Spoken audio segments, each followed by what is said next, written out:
I will begin by revising very, very fast what we did yesterday, which was an exposure to the Neolithic period. And then we shall continue to our class today, which is the Hittites in the late Bronze Age.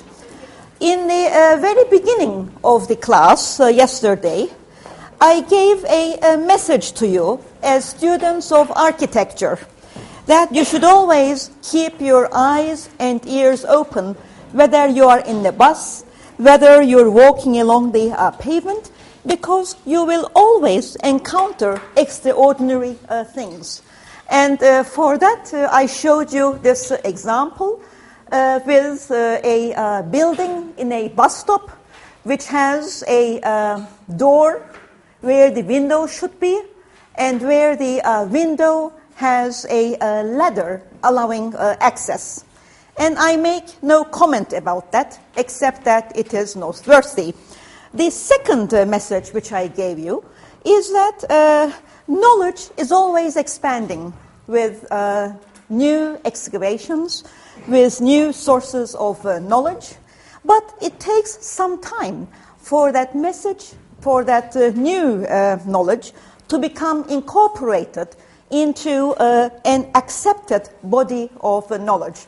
So there's continuously an evolving building of knowledge, and in that regard, I showed you the new discoveries which are now in the press about Neolithic tunnels, or tunnels which are thought to be Neolithic, which have been discovered in various parts in Europe.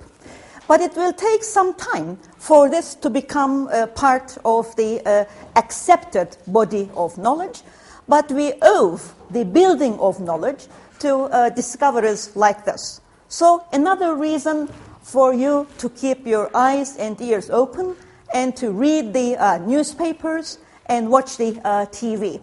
So we will concentrate on Çatalhöyük for the beginning of the class, which was the focus of the class last time, and that is the Neolithic period example.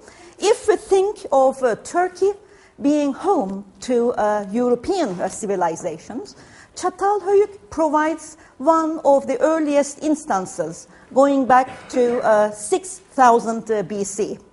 But the story did not begin in 6000 BC. Çatalhöyük became remarkable because it was a settled community long after the hunter-gathering cave dwellers. So in southern Turkey, near Antalya, in Karain and Beldibi, we have evidence in the form of these bone objects. Some of them are tools, some of them are objects associated with the dresses these early ancestors of ours wore. But this was a lifestyle which was based upon going after the source of food.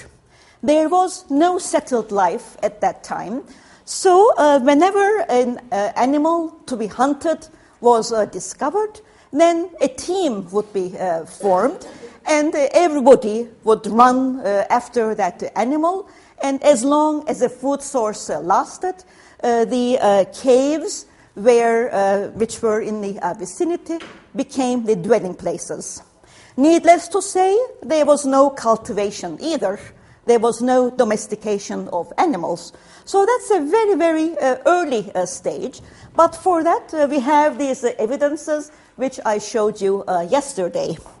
But after this very early hunting-gathering stage, we have some extraordinary evidence that has recently emerged from Göbekli Tepe in southeast Anatolia.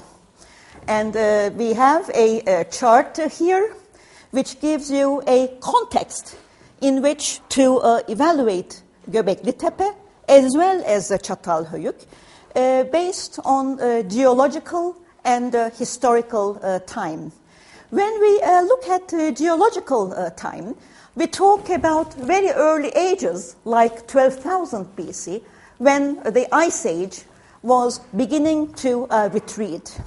The ice began to melt, and as the ice melted, we started having a change in the configuration of land that is very familiar to us today, like the formation of Britain, Britain becoming an island because the waters rose as the ice melted.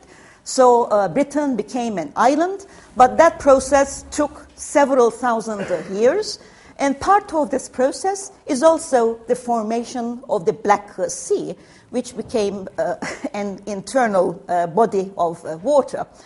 But the extraordinary discovery that I'm talking about comes from Göbekli Tepe, which is dated to about 9000 BC. And in this respect, it precedes Çatalhöyük by about 2,000 years. So from 9,000 to 7,200, or the prime of Çatalhöyük is about 6,000 BC. We are talking about very long stretches of time. The chronology here is absolutely mind-boggling. Why is Göbekli Tepe so important? Göbekli Tepe here, near Şanlıurfa today, is a neighbor of Nevali Chori, and it is situated in the northern part of what was known as Mesopotamia in ancient times, which means the land between two rivers, the rivers of Euphrates and the river of Tigris. So Göbekli Tepe is within that very fertile context. Göbekli Tepe is known because of the monumental stone production that has emerged in the last decades or so. These monumental slabs, an example of which you see on the board here, are about 1.5 meters high. Some of them have a T-shaped ending at the very top, and they are built of stone. Judging by the size of these monolithic blocks, immediately the question comes to mind as to what kind of sophistication the people had who built them. Because this is not a very simple feat. You have to quarry the stone, you have to carve it out, you have to transport it, then you have to erect it in the context in which it was found. And these stone slabs are not very few either. There are about a dozen of them. They are arranged in a circular formation, very reminiscent of Stonehenge, which we know from England. We don't know exactly why these slabs were erected. We also do not know the function precisely, but we think, at least the theories right now, indicate that they may have had some astrological significance, but they most definitely had a certain religious significance. But the existence of such a monumental body of man-made production indicates a rather sophisticated organization for the people living in the area who could come together, form a workforce, and build these. So this suggests that we should revolutionize our theories about the start of cities, about the beginning of communal life. The artistic configuration, which we see on these slabs, is also very impressive. They have simple, bold lines defining creatures which are recognizable to us today, like lions, like leopards. So we also can surmise from this that the creatures abounded in Southeast Anatolia at that time. Right now, we would be very surprised if we saw some lions or leopards running in the streets of Urfa. But at that time, these were not strangers to the people living there. So the flora and the fauna of the region must have been quite different. So here you see a fox, as we can judge from the long tail. And I draw your attention to the single sweep of line defining the neck, defining the major torso, and then ending in the tail. One single line and then another parallel line, which gives you a sense of sleekness and agility. This was a rather foxy creature. I mean, when you talk about foxes today, you think of a very fast animal, an animal which is very quick in its moves. And looking at this, the artists were able to catch that characteristic of the animal in bold strokes of very simple lines. The suggested reconstruction, which we see here, generated by the computer, shows the slabs erected in the middle of circles. And as you can see, there were more than one circles. And last week, or about 10 days ago, Klaus Schmidt, who was the excavator, who is the excavator of the site of Göbekli Tepe, came up with another monumental slab depicting a lion. So this is a world order discovery, which will change and revolutionize the writing of the earliest history of man and the settled, built environment. And Urfa, or Southeast Anatolia, will have an important say when the texts are rewritten, when this information becomes further clarified. There was also a fertility depiction, a fertility goddess, perhaps shown in the position of giving birth. And I show this to make a note in your mind so that you may connect this with what we will see in Çatalhöyük shortly. But this is the only one which was found in Göbekli Tepe, and it is quite different than the other slabs that I have just shown you.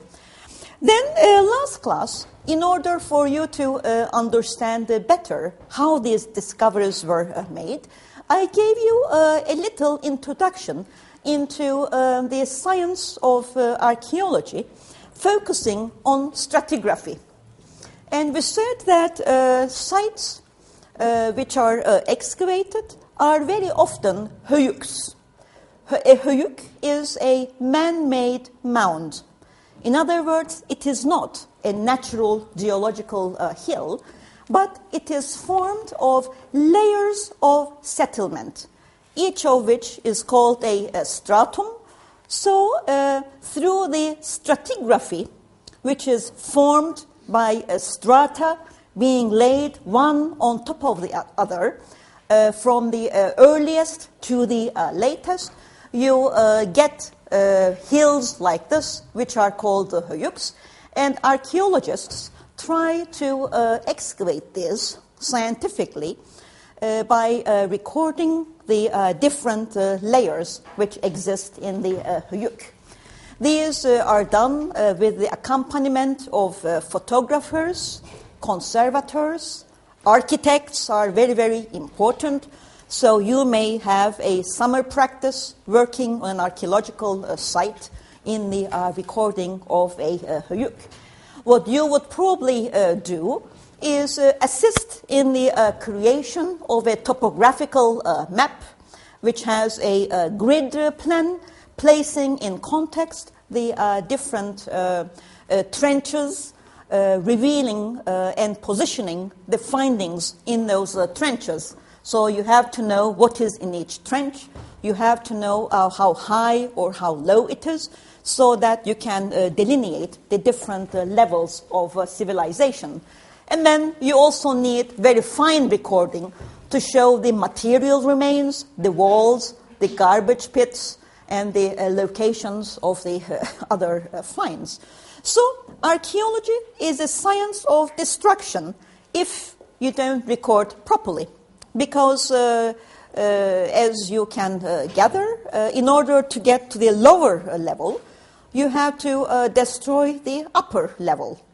So you need to record precisely, very, very well for later generations and scholars what was found in the layer that has been removed. So this was an interlude to show you how Höyüks are investigated, unless you have a question in your mind. The treatment of Çatalhöyük in the Konya plain is also very important, and this is also one of the benchmarks showing how significant Anatolia is in the history of Europe and perhaps the world at large as well. So Çatalhöyük is situated near Konya in the Çumra village. It is very close to the Çumra village, and it has revolutionized our notion of the Neolithic age around 6000 BC.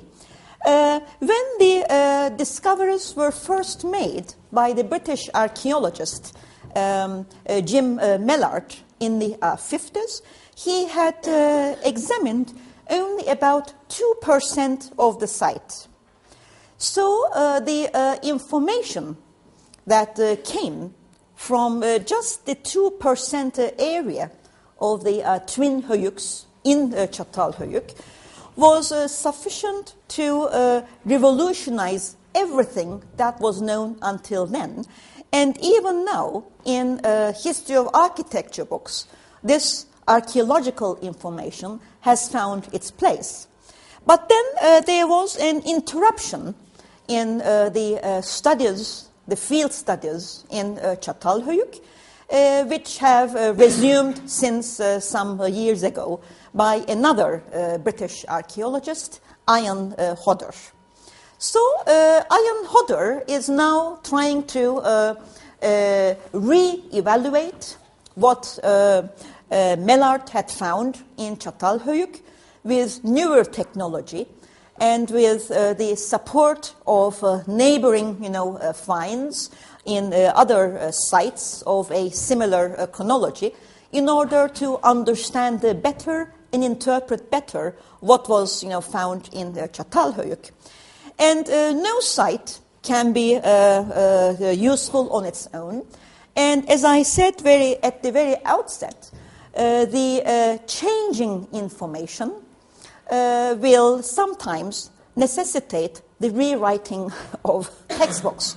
And a case in point for that is in Cyprus, in a site called Kirokitia, where to compare with Çatalhöyük, mention was often made about a linear plan, a linear spine, which was the organizational axis for the settlement, where circular planned structures in the form of a beehive were settled closer or far away from this central spine. So in the absence of writing and other forms of evidence, the placement and the size of each one of the circles in relation to this elevated platform or street was the basis to indicate a social hierarchy. If you were closer or further away from this, central element, then that obviously meant something. So this took its place in the architectural history textbooks.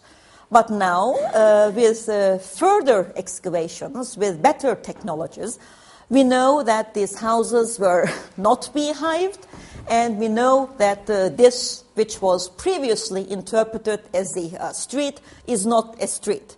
So, bingo, the theory vanishes. But we need the theories in order to build new knowledge. So back to Çatalhöyük now. Here is a picture of Ian Hodder, an energetic young man who likes to work in an interdisciplinary manner. He has an international team, and in this team are interdisciplinary scholars, including archaeologists, geomorphologists, the whole gamut of people with various specialties. Çatalhöyük, I said, became very famous after Jim Mellard's discoveries. And one thing which made it very, very famous was a painting, a particular painting that was found in one of the walls of the houses. And that painting supposedly shows Hassanda during the course of a volcanic eruption. And on the skirts of Hassanda are these rectangular configurations in a quasi-grid plan, which have been interpreted as streets intersecting with each other at 90-degree angles, and then some peculiar configurations within the squares showing negative spaces which have not been exactly ascertained. But when you juxtapose this picture with what has been actually found in Çatalhöyük, we seem to have problems, because the traditional explanation for this is the earliest, city plan in history, which is very attractive. It's nice to have the first, evidence for the first, city plan, and it looks like a city plan. But if it is indeed a city plan, then it has to match with the material evidence that you expose on the site. And that, unfortunately, does not seem to be the case. So, while there are some other theories as to what this picture might represent, there is no doubt that it definitely depicts something very important about Çatalhöyük, so important that the artists saw it fit to represent it on a wall of the house. The volcano spurting, stuff from the top seems very, very logical, because even today, when you go around Çatalhöyük, you see the evidence of volcanic pyroclasts, volcanic, stones of other sorts. But as I said, if this was a calendar of some sort, the notation for a calendar, again, that is a guess. We have no way of verifying it. If the Çatalhöyük people still represented houses, but what we read here is not actually what they saw, is maybe another artistic convention, but again, using our sensibility, matching this with the evidence is problematic. But still, the traditional explanation that this is the first city plan in history goes. Through Ian Hodder's works, not only the archaeological evidence, but the understanding of the archaeological evidence and putting it in context is the major endeavor of the site. In one of the reconstructions produced by the graphic artists of Ian Hodder, you see this representation of Çatalhöyük during the fall, at this time of the year, precisely this time of the year. As you see, it is a rather marshy area surrounded by water, and the houses, the conglomeration of houses, is on the dry part, and there's evidence for a lot of mud. And this, for Ian Hodder, is an important advantage. At first glance, we might think, why did they select a marshy site? Is this a disadvantage? Because the major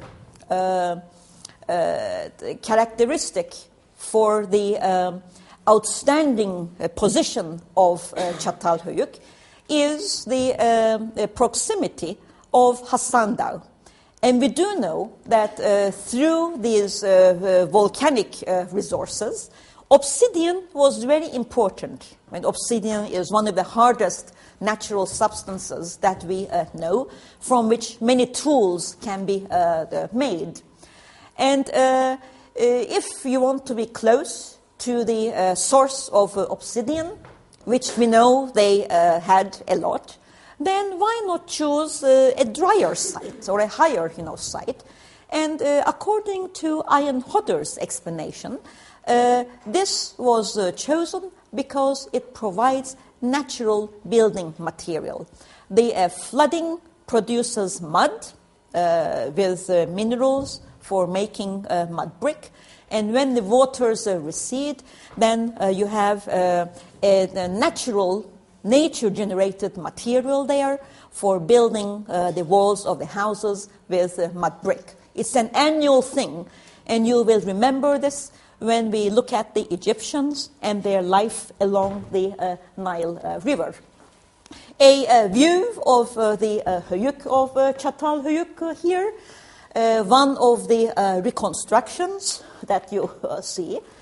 And in this reconstruction, you see what I mean by comparing the archaeological evidence to the evidence on the wall painting. There are no streets, for one thing, so you can't see any grid plan here of any kind. Instead, you have party walls. Each unit, each architectural unit shares a wall with its neighbor. There's no fortification wall. Instead, there's a blind wall without any perforations. So the architecture becomes turned outside in.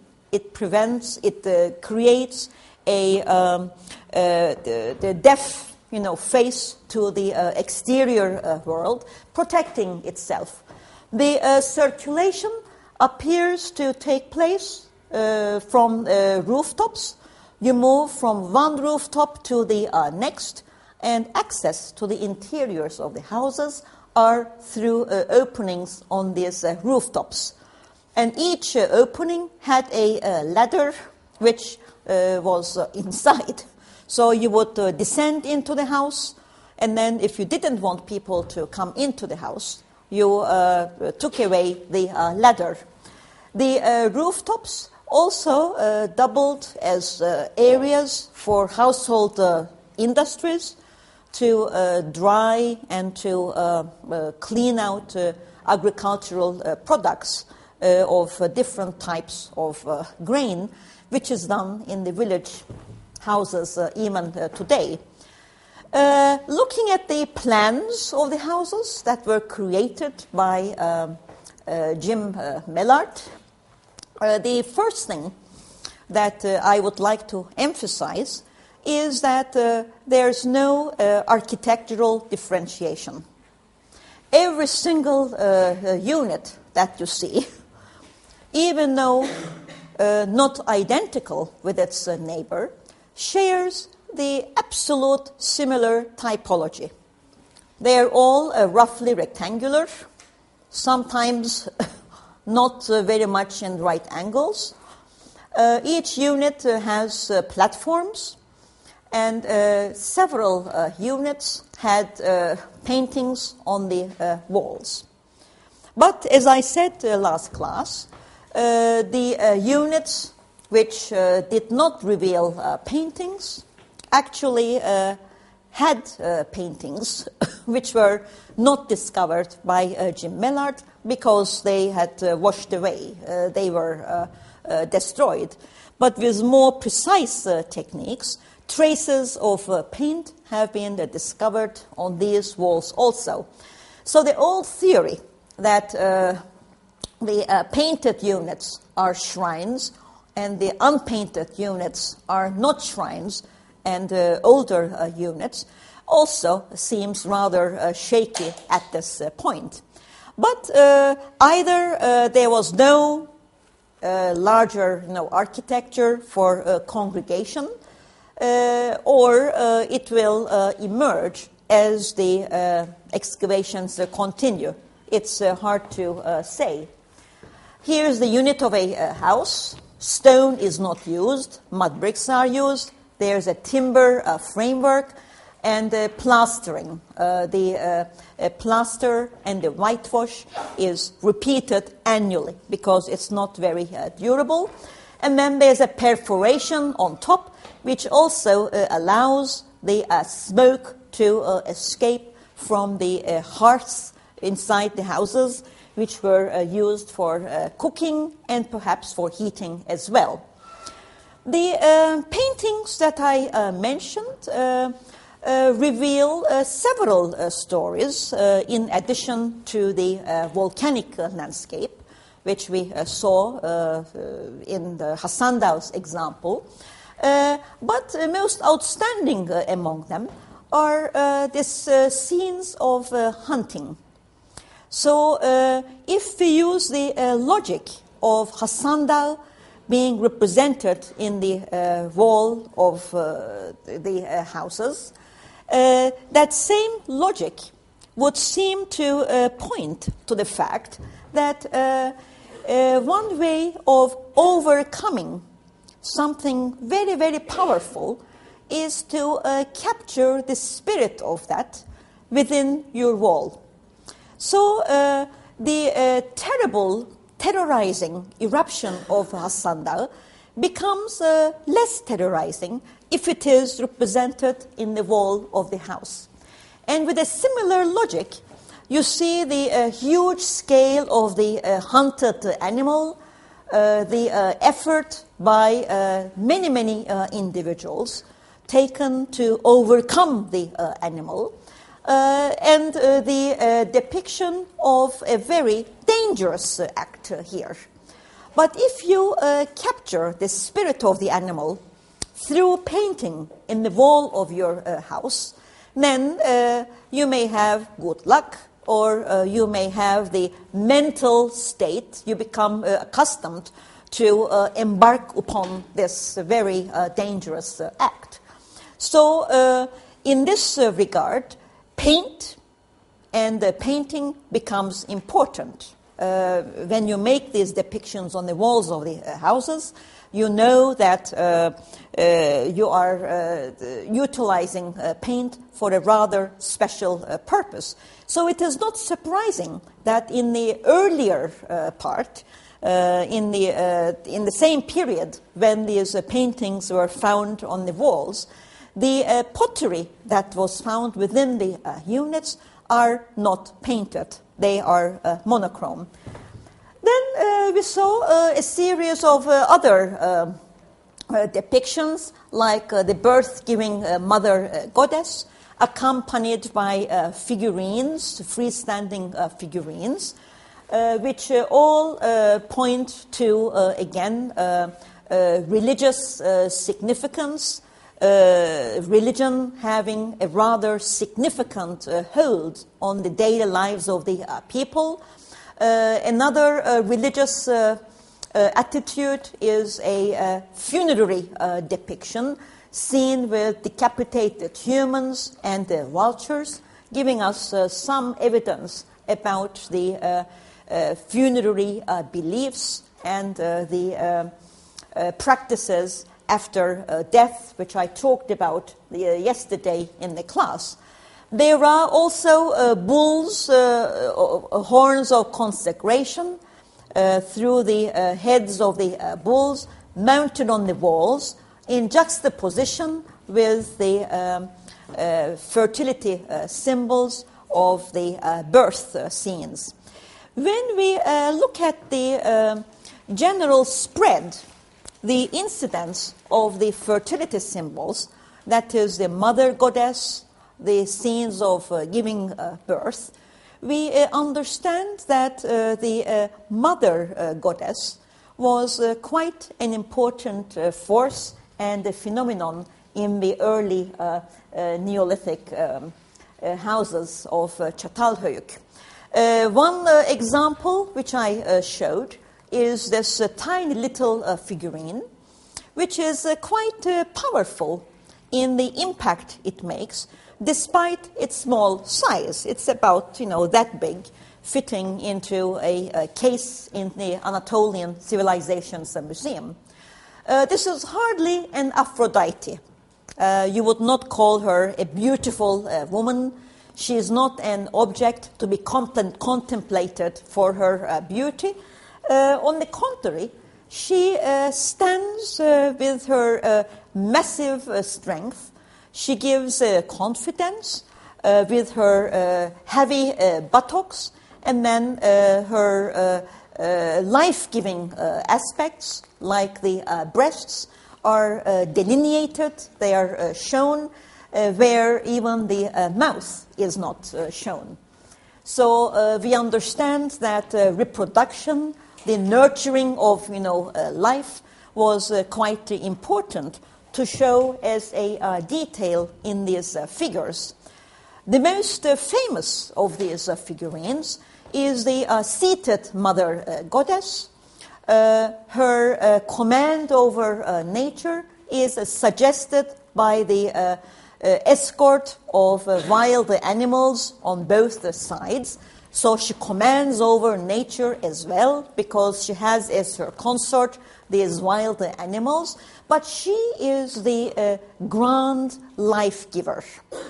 You look at her buttocks. She is heftily and sturdily seated on the throne. Her breasts are, huge. She has a bosom. So she is the mother goddess above all. And not surprisingly, she was discovered in a grain depot. So obviously, there is an association with grains, with the perpetuation of life, with the nurturing of life, with the motherly protection of life. She is quite important in that respect. And then there are quite a few other scenes showing the wild animals. So just like Göbekli Tepe, we have to imagine the Konya Plain with a different fauna and flora, having leopards and wild animals that we don't see today. So the Çatalhöyük people actually encountered these animals. They were very familiar with them. They were not depicting fantastical creatures. These were real animals that they knew about, which they depicted. As I said earlier, the household pottery, the household utensils that we find in the early phases are monochrome, no paint, because the paint is utilized for the walls, for the magical religious significance. But at a later stage, we find that as the wall paintings decrease, or the incidence of wall paintings decreased, the pottery starts becoming livelier with applications of red and white paint and designs in contrast to the monochrome pottery. So again, by looking at the daily objects, their presence or absence over a protracted period of time, we can make assumptions about the social life and social priorities, which may or may not be proven, depending on new evidence that comes into being. Another example of the painted pottery, which comes from the later ages. And needless to say, in the slightly later Neolithic age, we find that in Hacılar, for example, the doors open out to the streets. The circulation from one rooftop to another is no longer the case. So while there are continuities, there are also some differences, and there are, walls all around, perhaps pointing to a surplus product. The presence of Çatalhöyük shows us that the settled life there, the domestication of animals, the cultivation of crops for subsistence is a factor. There's no need to go and hunt animals and look for food elsewhere. But once this settled life reaches a certain sophistication and the produce goes beyond the sustenance of the actual residents, you have a surplus crop. And when you have a surplus crop, then you have to, protect it. And so looking at the evidence in this manner, you can explain why, a wall becomes necessary in a later age. In the later age, again, as I said, there are continuities. The mother goddess figurines, sometimes with child, sometimes, again, in the birth-giving positions, continue, as you see in this example here as well. There are many examples of necklaces. There are examples of apotropaically used teeth from some, animals, again showing the continuation of a practice from the Paleolithic period. There are bracelets, different colored stones. So these people, did have a sense of an image, a self-image, not just religious apotropaic symbols, but also objects of personal, beauty, showing status, but also giving a certain message about who wore these necklaces is abundantly discovered in the Çatalhöyük. If we look at rural life in Turkey more carefully, even today, sometimes we may have clues about how the Çatalhöyük people lived. So that is the extended summary of what I talked about last class, and I hope you have filled out any gaps in your notes. And today we shall continue with the Hittites, with the new stuff. But in the meantime, Miss Yavuz will change the images for us.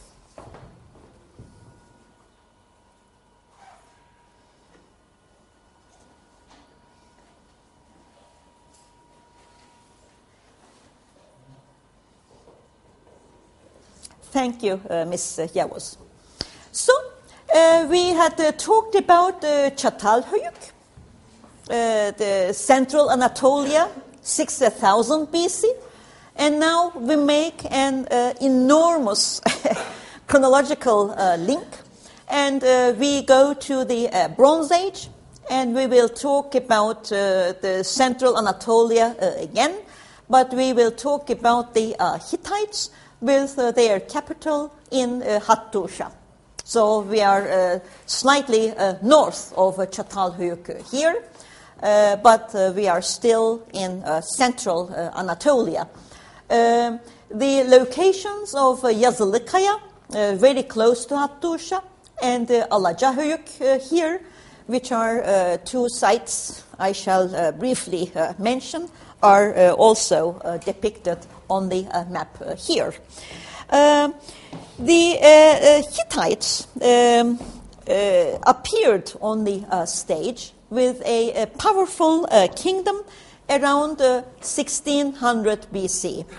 1600 BC was the time period where Hattusha became quite a prominent capital city.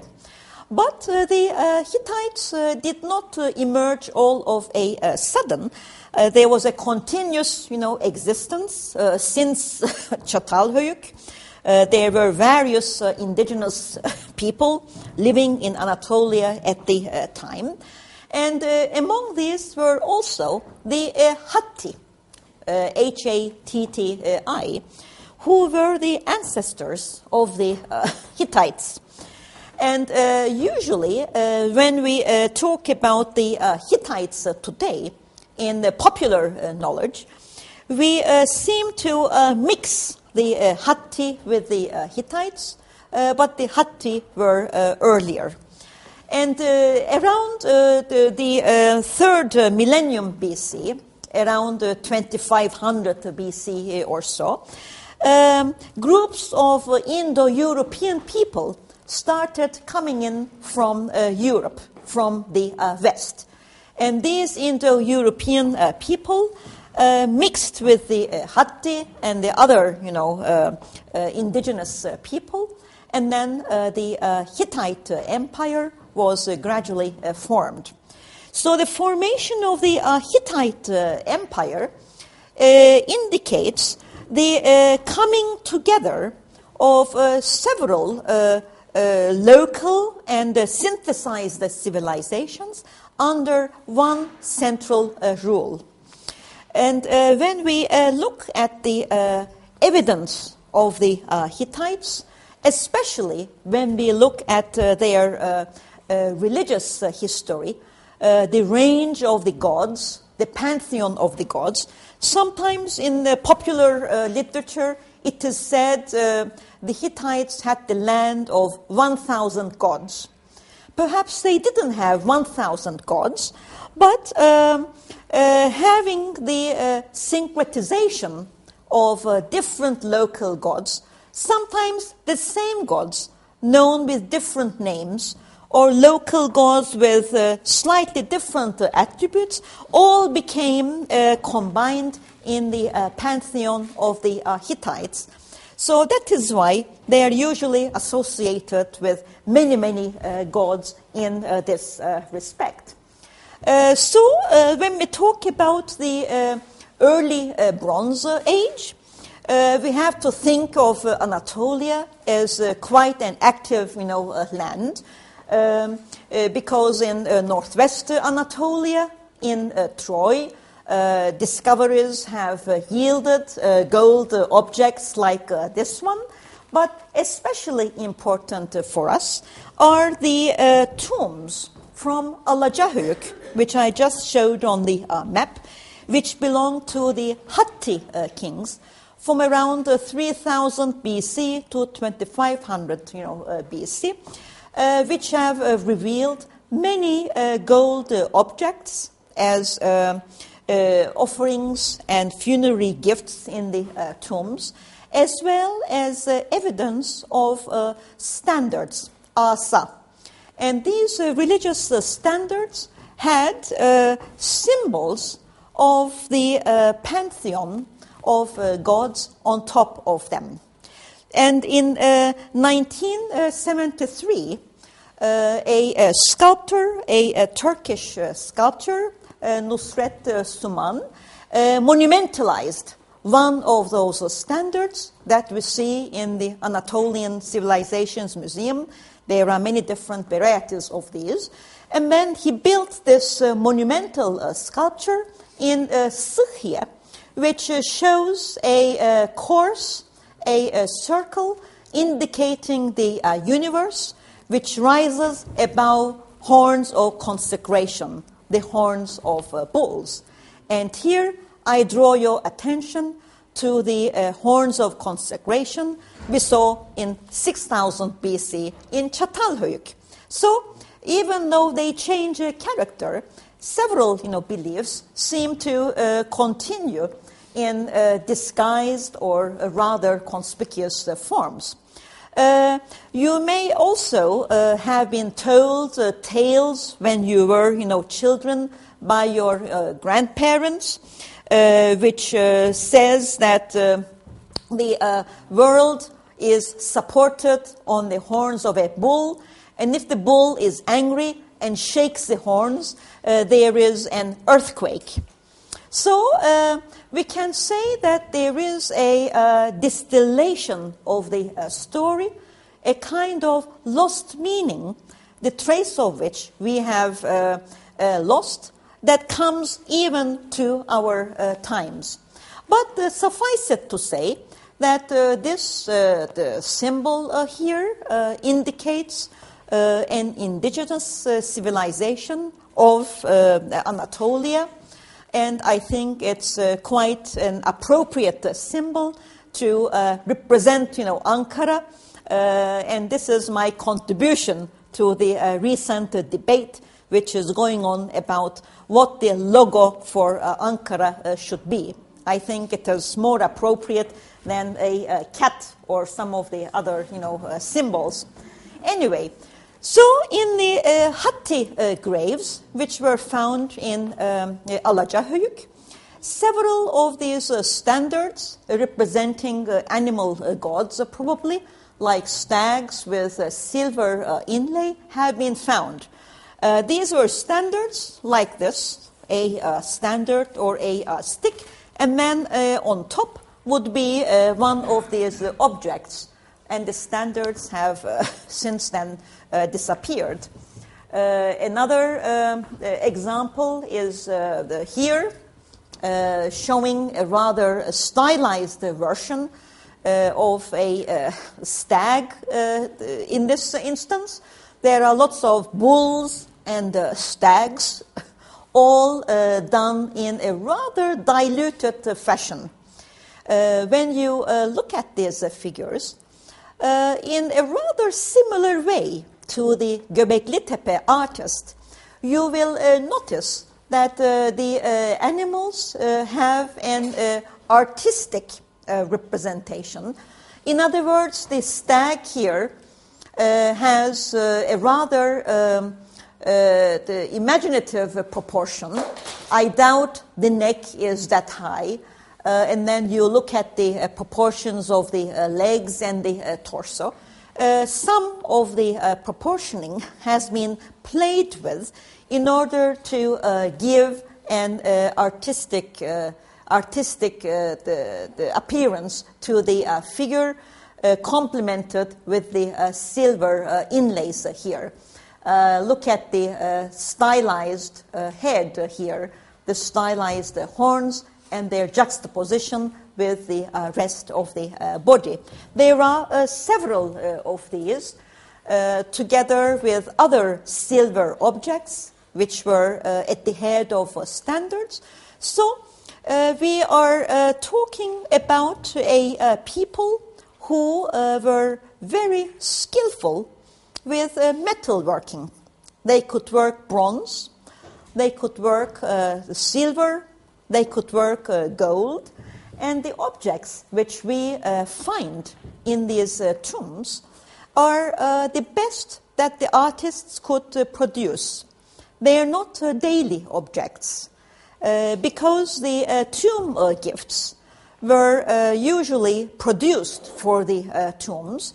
So you have the belt buckles, you have tiaras in gold, you also have very sleekly shaped golden vessels, golden cups, giving us an idea about the high level of craft, the high expertise that these Bronze Age craftsmen had. So when we think of the Hittites who formed their kingdom after 2500 BC, reaching a peak in 1600 BC, and coming to an end around 1200 BC, we have to think that they had predecessors. Before them, there was a civilization who could produce this. The Hittites did not come into a blank territory. They encountered this civilization. They assimilated this civilization. They learned from this civilization. And in this synthesis, they created a grand empire. And the evidence for this grand empire comes from Hattusha, to a great extent, from the architectural remains, but also hundreds and hundreds of cuneiform tablets, çivi yazılı tabletler. These were tablets which were formed of wet clay, and while the clay was still wet, with very sharp, pointed instruments, texts would be written on them. And many of these texts have been deciphered. I mean, some of them give us commercial information, like the amounts of grains, the amounts of liquids that have been stored. But very often, we also have evidence for treaties. A treaty between the Egyptians and the Hittites, for example, because the Hittites were one of the great powers of the world at this time. And if they were the power in the north, then the Egyptians were the power in the south, and they had a treaty after the Battle of Kadesh. So the cuneiform tablets, this is a terminology which you should know. You should know what a cuneiform tablet is. So the cuneiform tablets are an evidence additionally which we have for the Hittites when you compare them to the Neolithic, Stone Age people who didn't have any kind of writing at that time. The small objects like these, terracotta, baked earth objects like this one, which shows a tower, sometimes gives clues about architectural reconstructions. When you have a ruined fortification or a partially surviving building, it may help to complete some of the details, looking at the representations of those architectural edifices like these towers. Other objects from the Hittites showing these vessels called rhytons, showing again bulls which were used in ritualistic ceremonies, or showing another rhyton jar with a hole in the middle so that liquids could be poured in and out during ceremonies where liquids were utilized. And in all these small and large objects, again, I draw your attention to the fact that animals are represented. Lions, tigers, bulls. So these were important in the daily life of the Hittites as well.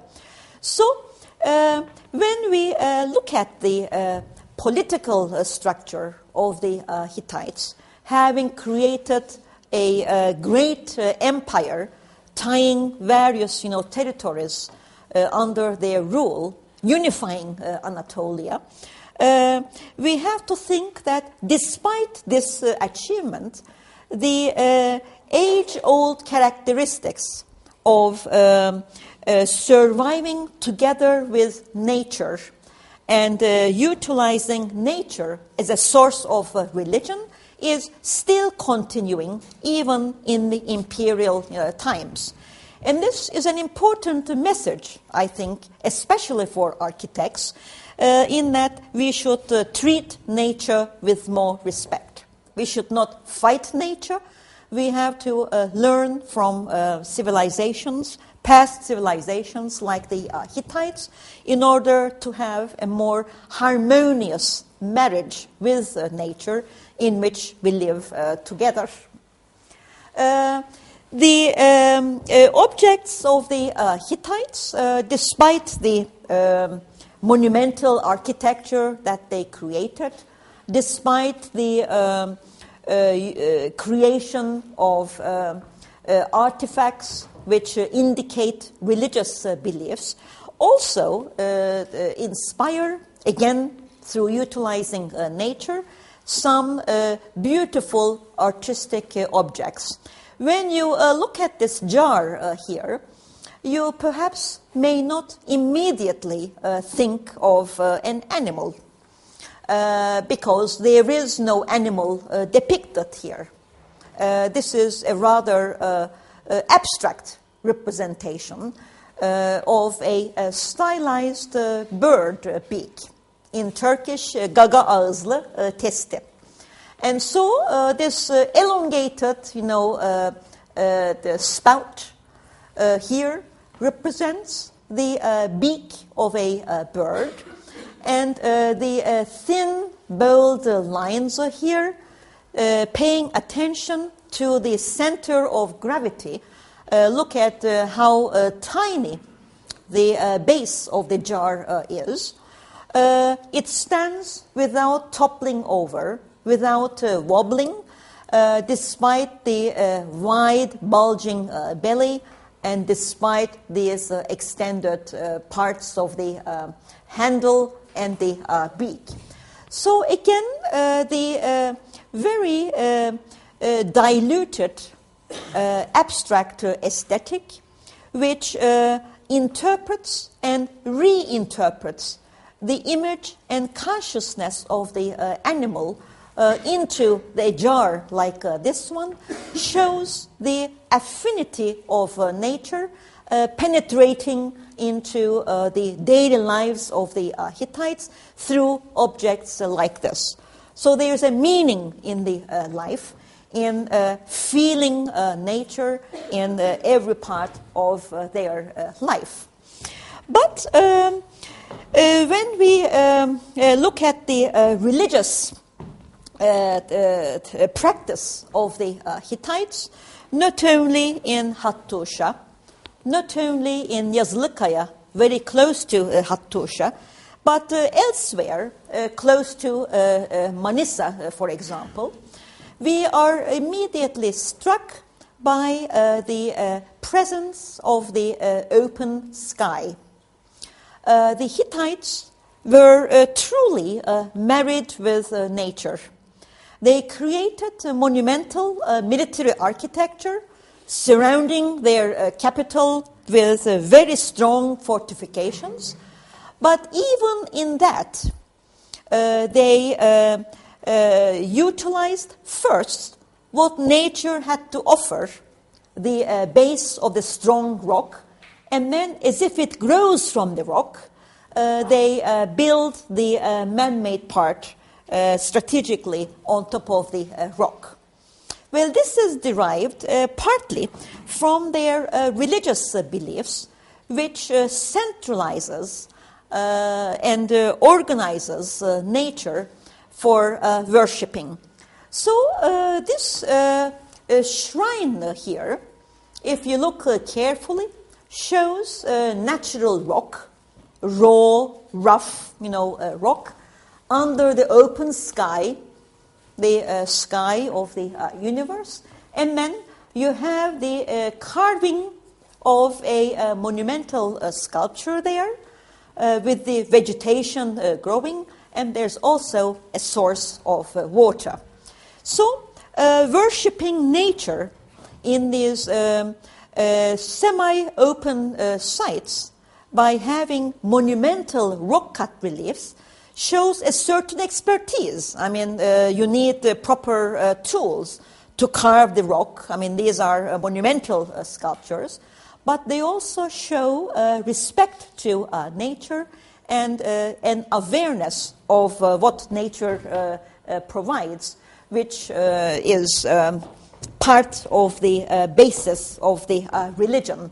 The Pantheon of Gods includes mountains, it includes, animals, and it includes the personification of the gods.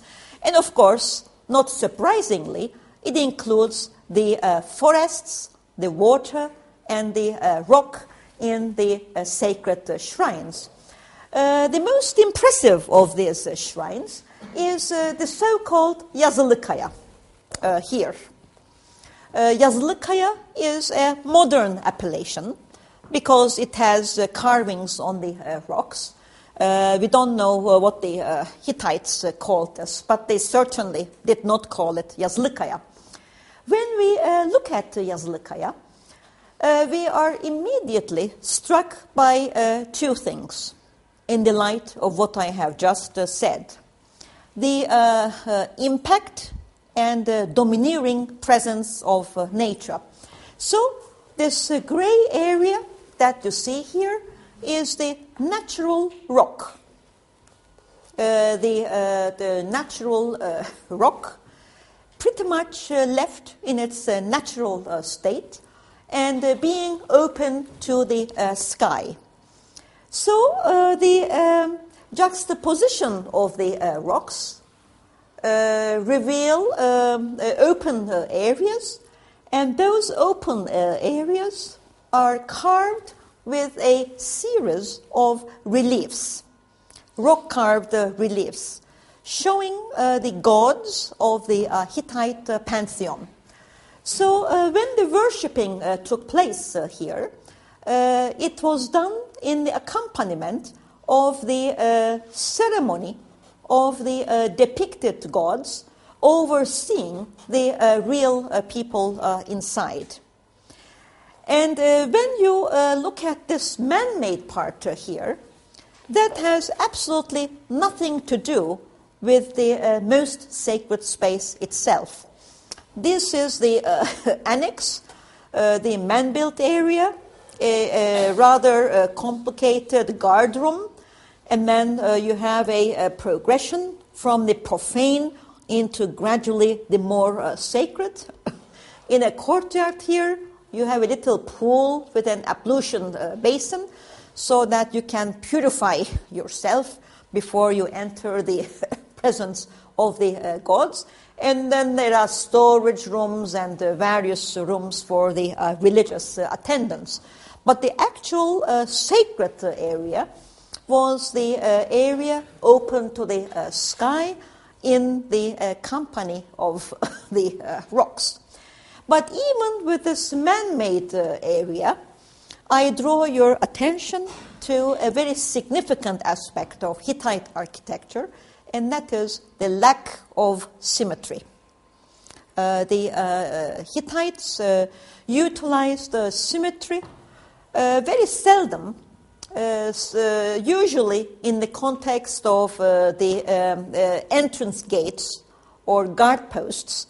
But when you look at the layout of their temples, the layout of their palaces, there's very little symmetry. It is very organic, with sequential spaces leading from one to the other. So this is perhaps another indication that the natural, existence and the intervention with nature is indicated in this lack of symmetry. Looking at a few slides of Yazılıkaya here, we have at the when we enter the major, shrine here. At the deepest most part, here in the center, we have the most significant gods. On the flanks are the lesser gods. On the other flank is the king himself, Tattaglia. And then here you have the most significant gods. And looking at these gods, you see they are very anthropomorphic. The gods are depicted in the form of humans. So this is a way of making the gods tangible. So you have the god of, heavens here, and the god of heavens also has a wife, because that is how you can get close to gods. If you evaluate them in a framework, a conceptual framework, which you can understand.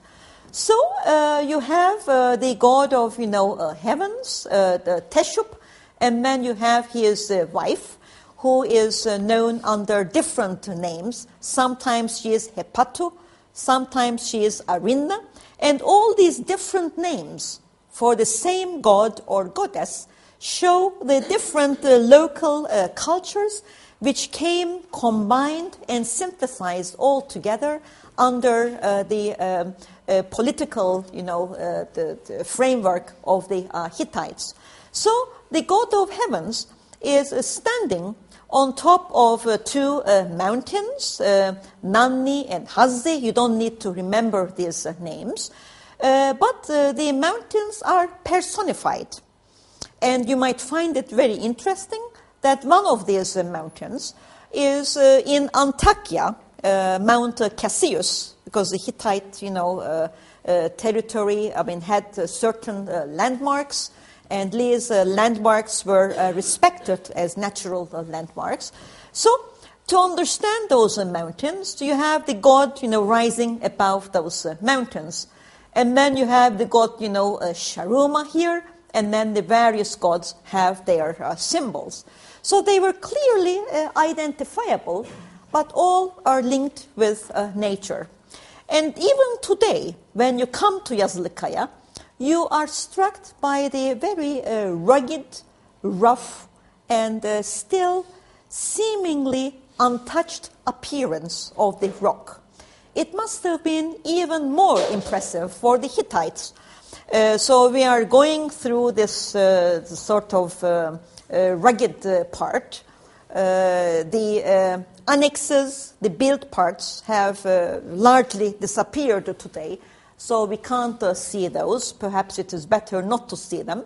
But once you actually entered the sacred place, you entered through the craggy rock, and you encountered that central scene that I just talked about, with other scenes on the side, and then platforms for pouring the libations. So as you stood here, you stood under the open sky, and then you worshipped the gods. You paid your respects to the gods, because it was with the gods' approval that the continuation of the Hittite state continued. So just like the mother goddess in Çatalhöyük promoted the fertility and nurturing of life on a smaller scale in Çatalhöyük, the gods of the Pantheon in the Hittite shrine in Yazlıkaya perpetuated the well-being of not just the city, but the empire of the Hittites. The scale had changed. You see the other gods here. You see the platforms for pouring libations, probably using vessels like the ones I showed you in the beginning of the class. A better view of one of the platforms for giving the offerings to the gods. The gods had hierarchies. These are lesser gods. You could tell the significant gods from the number of horns on their caps. If they didn't have horns, then they were lesser gods. The Hittite king here is also shown, perhaps after death, because the Hittite kings became deified. They became gods after death. So this Hittite king is also shown on sacred mountains. He is also shown with his symbol here. Here's the sign showing that he was a king. And Anatolia is full of continuities. If you look at this sign here, you will see Ionic columns here as part of the sign, in addition to the symbols of the sun course or the sun disk. And the Ionic columns are, way ahead during the classical civilization. But we see their representation already in Hittite times. So there are submerged meanings, emerging meanings, and when you are in Anatolia, this is something you have to be constantly aware of, that there's always a meaning, an older meaning. Sometimes it is less, sometimes it is more apparent. It's a land of continuities and overlappings. So King Tattaglia here is shown with his round cap, so he doesn't have a conical hat like the gods. And then he has the Talmuk, which is the sign of royal power here. So he is also respecting the gods, so that the gods favor him, and through him the well-being of his kingdom. And the well-being will depend on nature, the water, rains for the growing of the crops, and so on. And in this relief, you see a significant god, as you can judge from the horns on his cap, symbolizing his approval of the Hittite king. The Hittite king is under the embrace of the god, so things will go well. The respect for the gods is achieved through Yazılıkaya. In one of the other reliefs, we don't exactly know the meaning of this. It's usually known as a sword god, kılıç tanrısı, because this looks like a sword, and then the handle of the sword has a conical cap, the god, and then there are lions and all kinds of funny, eclectic combinations here. But what this clearly points to is the eclecticism and the syncretization of all the different elements coming together in this combination. And that's a thing which I think we constantly should keep in our minds. The other chamber is also open to the sky. You notice the rock, the very, very powerfully. This is a funerary chapel, but I shall not go into detail about that. But to remind you that this symbiosis with nature, the respect to nature, is not only in Hattusha and Yazılıkaya. If we look at this cult of water near Eflatun Pınar, again, you will see gods, you will see mountains at the source of a water. And there's still water here today coming from the Hittite times. So at sources of water, you have, again, the building of an open-air shrine. You have statues to the gods. So there's this constant awareness of nature by marking significant points in nature for the continuation of the amenities that nature provides. And here are some lions in connection with the cult center, the water cult in Eflatun Pınar. Now back to Hattusha. The land of Hattusha is a corrugated land, a terrain which has fertile fields, valleys, but a terrain which also has rugged mountains, like you see here, with clouds descending below, with rains. And the fauna and flora here, as I have repeatedly said, must have been quite different. Today we see these creatures in zoos, in cages. But in the Hittite times, this was probably not the case, and the animals were roaming about freely. And this is a blue leopard, the Anatolian leopard, the picture of which was taken in the 1950s, not far from Beypazarı area. But I doubt if you take a hike in the mountains, you will not encounter a creature like this anymore. They're mostly distinct. And this guy who was recorded in Atlas magazine is the notorious Manto Hasan, because he used to go and hunt these creatures, these beautiful creatures, and then take out the hide and give poses with this. So this kind of hunting has contributed a lot to the extinction of these animals. But if they existed in the 50s and the 60s, well, you can imagine the numbers which must have been quite alive and roaming in the Hittite period at the end of the Bronze Age in the second millennium BC. So where Hattusha is, again, you have a lot of water, as you see in Boğazköy today. The village has the small, forests. It's clad with trees, so it's a fertile area. But the ruggedness of the terrain, the gently rolling hills, the rough hills are still very much there.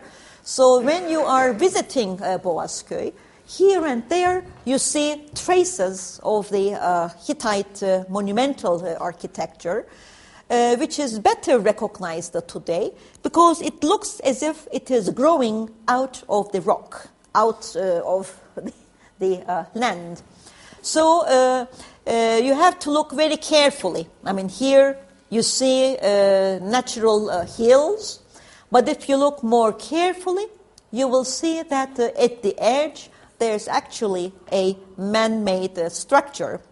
So today, I think we can understand even better this union with nature, which is a major characteristic, of Hittite architecture.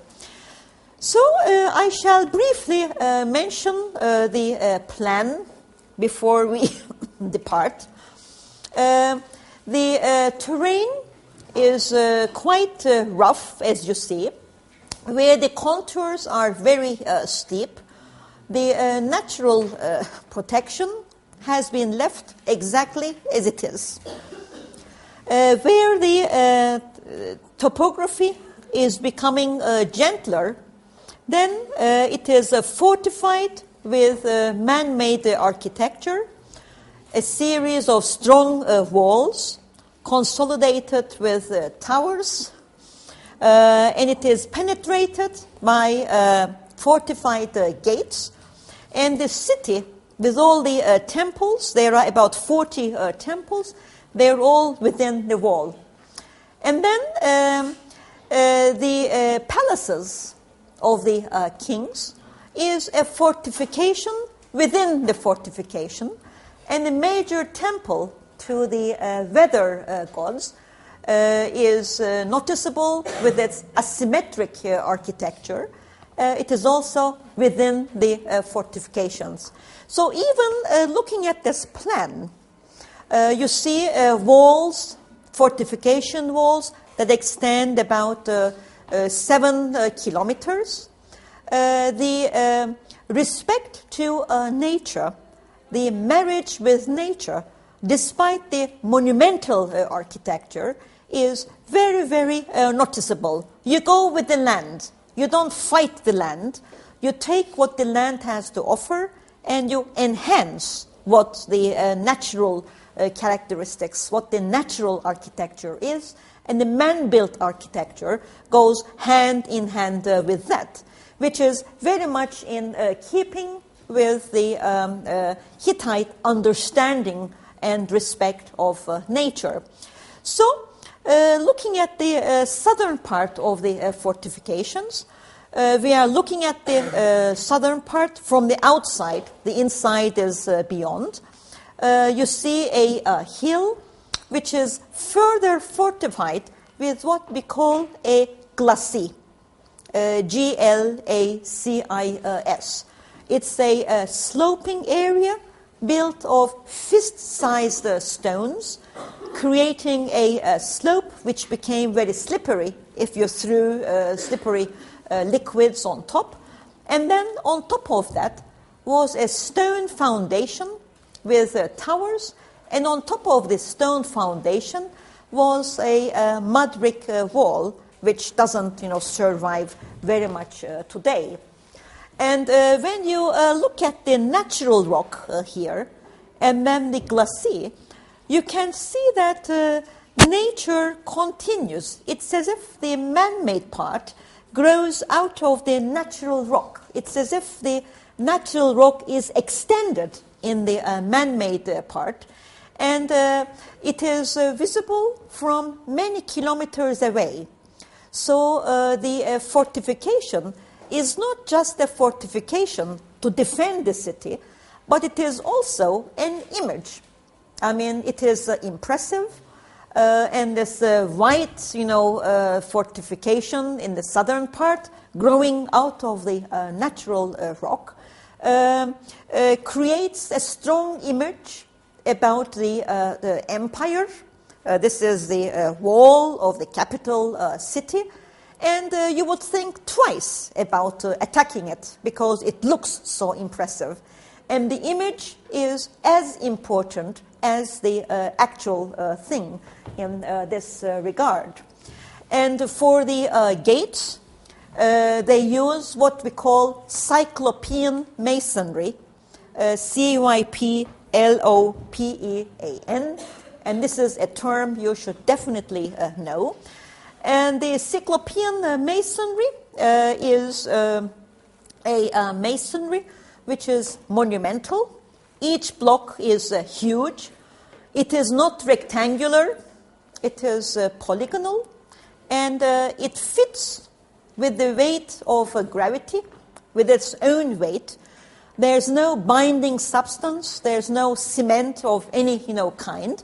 The blocks were slid into place, maybe with a little, wet mud, but that did not have a binding power. And then they locked in place, and they were very, very strong. This is a very tall person, an American professor, so you can see the human scale there. The strength of the rock is further strengthened by the reliefs of lions or kings, which create a psychological power in addition to physical and visual power. So thank you very much. We shall continue with this next week. Thank you.